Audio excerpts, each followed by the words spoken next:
This is home. Twin States News starts right now. Governor Tate Reeves signed a $3.5 million tax credit to help the pregnancy resource centers in Mississippi. Twin States News' Jasmine Stevenson visited a center in Meridian to find out how the credit could help them. Executive Director Sarah Smith for the Center for Pregnancy Choices explained how the credit might help the Meridian Center.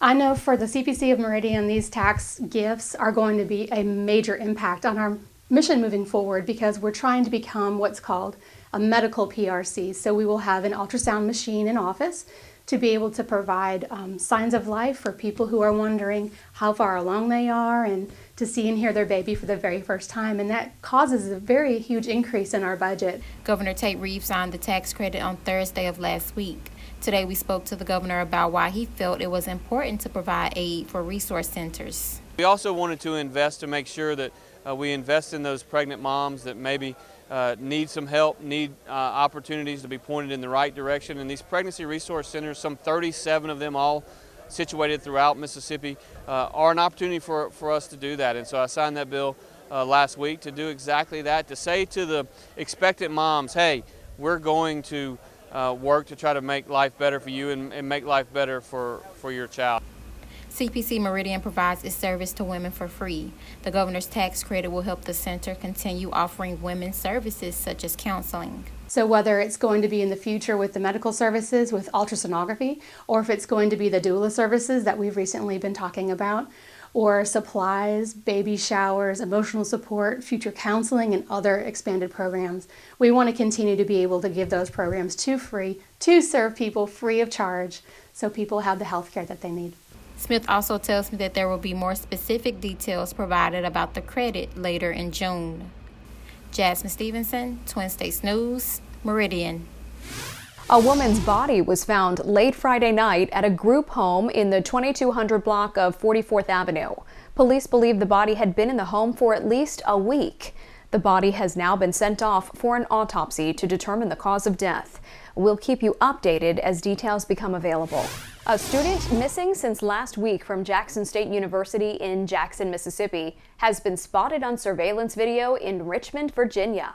21-year-old Camila Phipps was seen on video leaving her residence hall on April 19th with a small luggage carrier. Chief Herman Horton, Jackson State's Director of Public Safety, said his department learned on April 21st of her disappearance. Horton says a bus ticket linked to Phipps was purchased at the Greyhound bus station in Jackson with a destination of New York City just hours after she was last seen. The chief says Phipps has now been seen on surveillance video in Richmond. As of Friday the 22nd, her phone pinged several times in Richmond, Virginia. So prior to that, under the assumption that she was going home, we also reached out to Milwaukee Police Department just in case she was going home. JSU police are working with authorities in Richmond to locate Phipps. Her family says she has a medical condition that may impair her judgment. A local company expanded its business today, and Governor Tate Reeves even came out for the event. Twin States News' Donisha Branham spoke with the governor about why it was important for him to visit today. Today, Governor Reeves visited Lauderdale County to participate in an economic development for the Queen City, where Southern Pipe had their official ribbon-cutting ceremony for their new location. Look, this is a great day for Meridian, it's a great day for Lauderdale County, it's a great day for the state of Mississippi.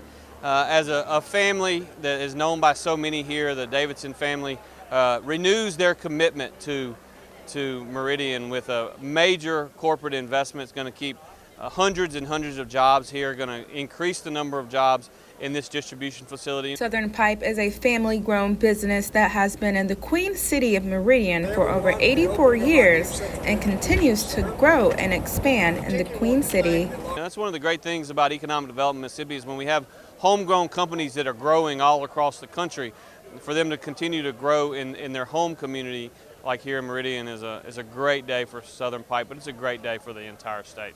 Governor Reeves explains why it was important for him to be a part of today's event. I spend most of my time every day working on economic development, and so to see small businesses that were born and raised here in Mississippi expanding, that maybe aren't quite so small anymore, but clearly very important to this local community and very important to the economic development prospects in the future prosperity of Mississippi. The new building is over 500,000 square feet. Southern Pipe President Jay Davidson tells us what made them move to this new location. It's perfect for interstate access and for our geography where we're located. It's in the central part of it. So those two pieces were the main reasons, but then of course the community helped us and the state helped us and made it all happen. The expansion of Southern Pipe to a bigger location also brings room for new job opportunities. Donisha Branham, Twin States News, Meridian. Tomorrow, the Mississippi Blood Services will have a blood drive at the Riley Center. With the current critical blood shortage, they're asking all to come out and donate.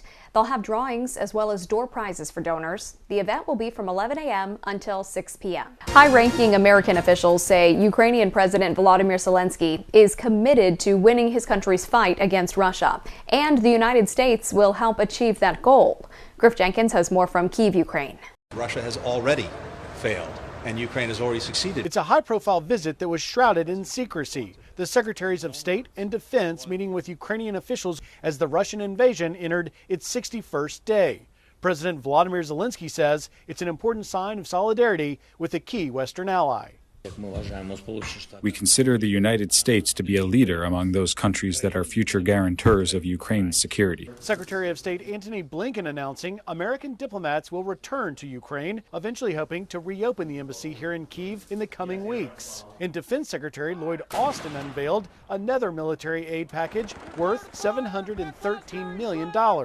With more possibly coming as the fight for the Donbas region intensifies. You should know, the people of Ukraine should know that we will continue to do everything possible to ensure that you're successful. Russia struck deep into Ukraine on Monday, targeting infrastructure far from the front lines, including railroads in the west and a key oil refinery. But the Ukrainians are fighting back, hoping to cause disruptions of their own to the Russian supply lines. We saw some attacks on the oil depots yesterday in interior parts of Russia. We also saw some train lines that have been disrupted.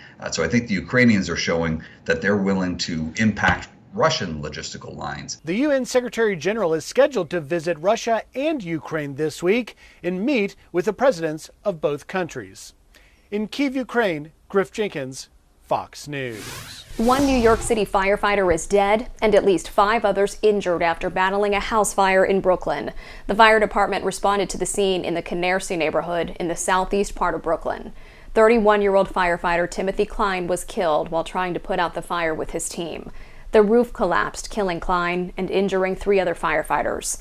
Klein was a 6-year veteran of the New York City Fire Department. No word on what caused the fire.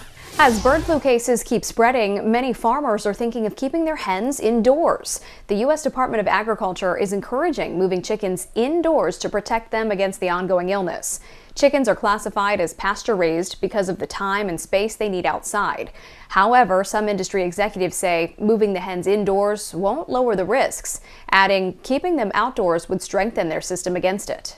Today, the U.S. Supreme Court hearing arguments in the case of a former high school football coach from Washington State who insisted on praying on the field after games, even after the school district told him not to. It's the case of one man versus one school district, but the ruling from the largely conservative court could reset the line between separation of church and state for the entire country. Caroline Shively reports from Washington. This former high school coach is fighting for the right to pray on the football field after games. It started out a prayer by myself, no students, but over the years they started joining. They asked if they could join. And over the years, it kind of grew and grew. The school district in Bremerton, Washington said Joseph Kennedy's public prayers while on the job could make students feel pressured to pray and open the district up to lawsuits. On Monday, the Supreme Court heard oral arguments in the case. This doesn't seem like a new problem.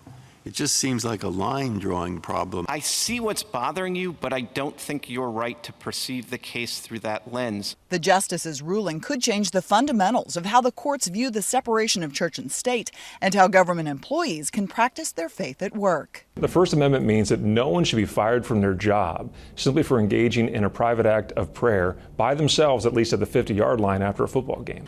Today, religious freedom is on the line. And it's the religious freedom of students and families, not the coach.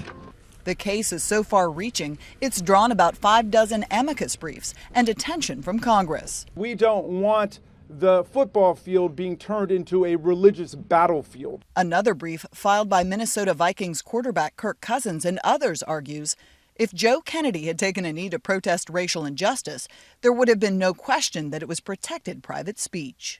The court is expected to rule in the case by late June. In Washington, Caroline Shively, Fox News.